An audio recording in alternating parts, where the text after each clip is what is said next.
I'll tell you what kind of man I was before she came to my gate, and I'll be honest about it, because a man ought to be honest about the worst of himself if he's going to be honest about any of it. I was the kind of man who'd stopped expecting anything.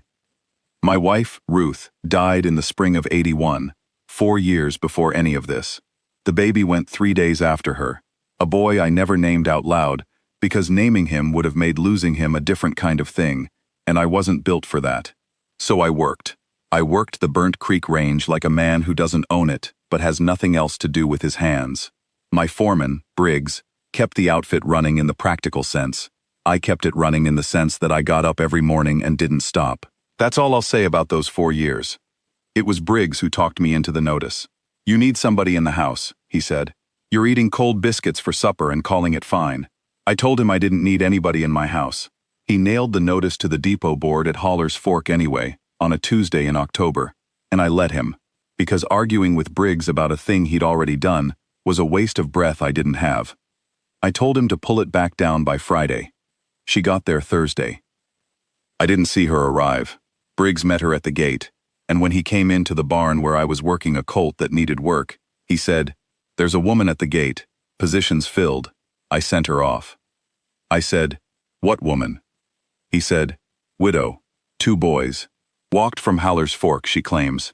I told her the position was taken." I said, "The position isn't taken. You didn't fill it." "No," he said, "but I don't think you want company." He wasn't wrong about that. I said nothing, and went back to the colt. Briggs went back to whatever he'd been doing, and that was that. Except it wasn't, because a half hour later, Briggs came back to the barn with a look on his face that I'd never seen on him before, and Briggs had a face that had been worked over by 30 years of frontier range. There wasn't much left to surprise it.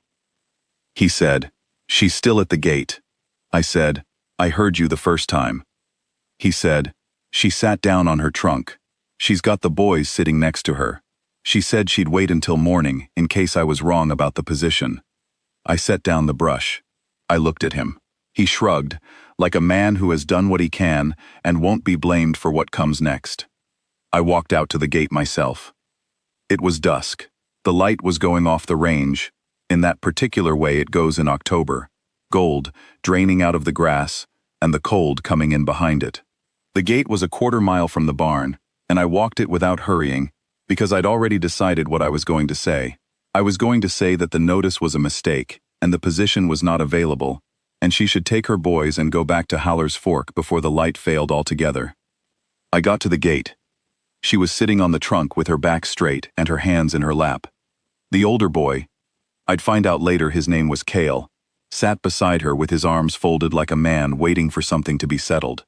The younger one, Owen, had fallen asleep against the trunk with his head on his brother's knee, and Cale had put one hand on Owen's shoulder to keep him from sliding.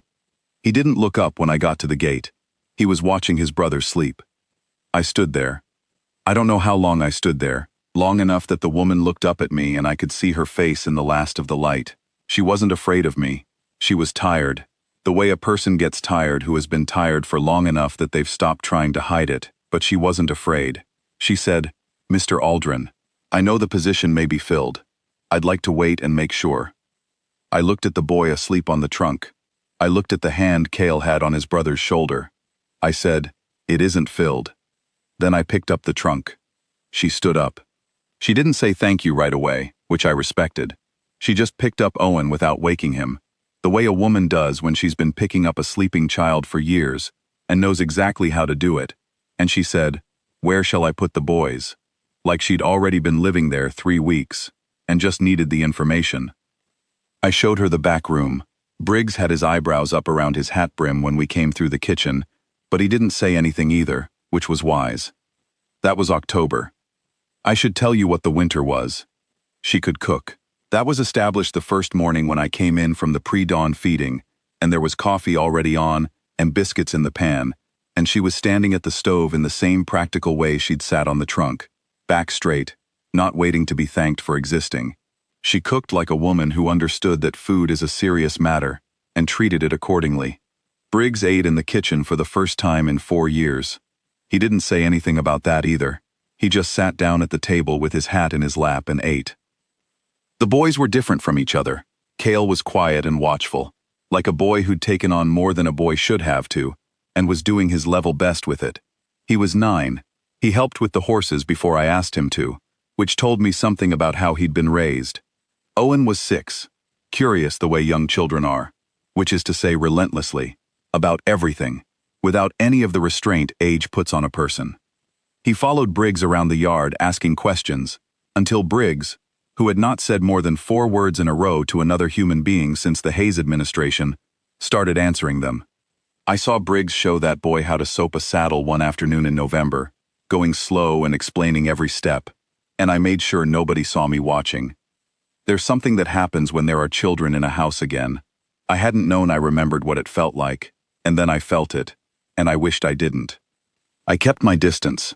I was civil, the way a decent man is civil, and I paid her what I'd said I'd pay her, and I didn't say more than I needed to say. She didn't push at that. She didn't look for things to talk to me about, or try to make herself necessary beyond the work, which was already more than enough. She just did what she'd come to do, and let me be what I'd made myself into, which was a man who did his work, and went to bed, and got up and did it again. December came hard. 3 days of snow that put the cattle against the southern fence, and kept us all inside. The second night of it, I was at the table with the account books, and she was mending something by the stove, and Owen came out of the back room, because he couldn't sleep, and climbed up onto the bench next to me, and looked at the books for a while. Then he said, "What are those numbers?" I told him they were accounts. He said, "What's an account?" I told him it was how you kept track of what you owe, and what's owed to you. He thought about that. He said, "What if nobody owes you anything, and you don't owe anybody anything? What do you write down then?" I didn't have an answer for that. He waited a while to see if one was coming, and when it didn't, he leaned against my arm and fell asleep. I sat there with the account books and a 6-year-old boy asleep against my arm for a good long while before I moved him. When I finally stood up and carried him back to his room, Louisa was standing in the doorway, and she'd seen all of it. She didn't say anything. I didn't say anything. I just put him down, and she pulled the blanket up, and I went back to the table. But I didn't open the books again that night. January, February. I won't make this longer than it needs to be, because some of what happened that winter is between me and the inside of my own chest, and not meant for telling. What I'll say is that a house that has been cold for 4 years will start to warm if you put people in it, and there's nothing you can do about that once it starts. I tried ignoring it. I tried being only as necessary as I was paid to be.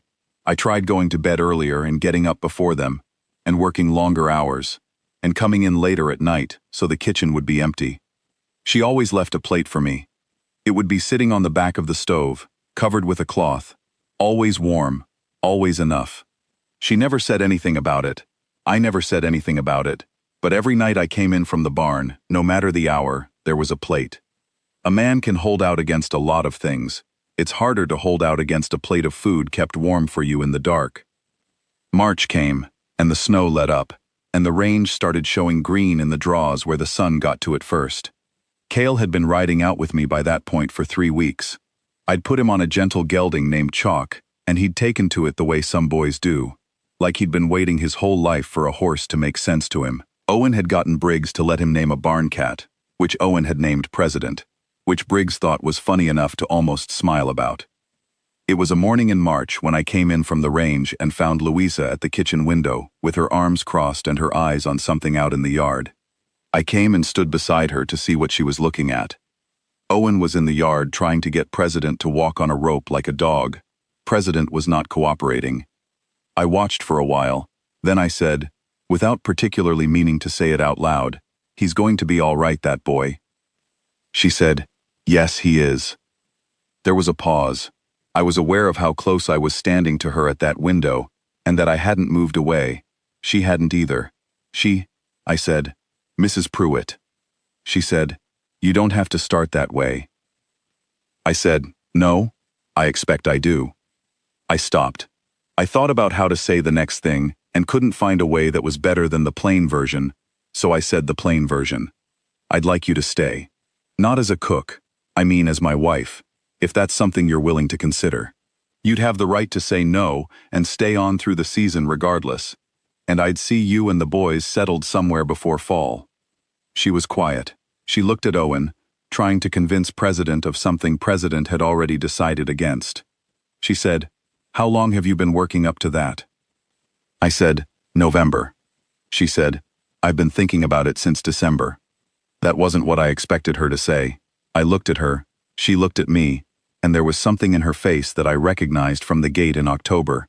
The same thing that had made me pick up the trunk. Not helplessness, the opposite of it. A woman who knew exactly where she was standing and had decided to stand there. She said, "I'll say yes, on the condition that I keep the accounts, because those books of yours are a disaster, and you know it." I said, "Fair." She said, "And Owen names the animals." I said, "Within reason." She said, "No, without reason. That's the point of Owen." We were married in April. The preacher came out from Holler's Fork, and Briggs stood up for me, and Cale stood up for her.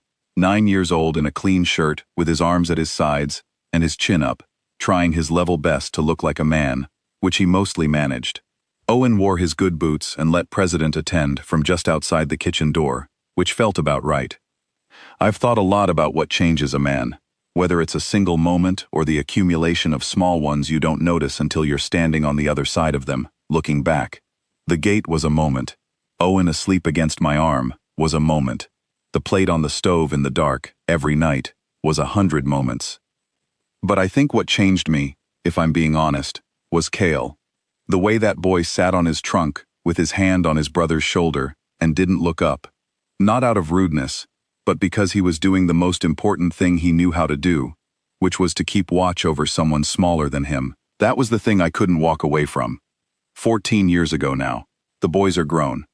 Cale runs the South Range, and he is steady and decent in the way his mother is steady and decent, which is the highest thing I know how to say about a man. Owen is a veterinarian over in Caswell County, which surprised no one who knew about President. He has 3 children, and the oldest one he named after his father, a man I never met, but whose drowning at a river crossing sent a widow and 2 boys to my gate one October evening, and changed everything I'd decided about what could grow in me. Louisa keeps the accounts, she always has, and every night when I come in from the barn, there is still a plate on the back of the stove, covered with a cloth, always warm, always enough.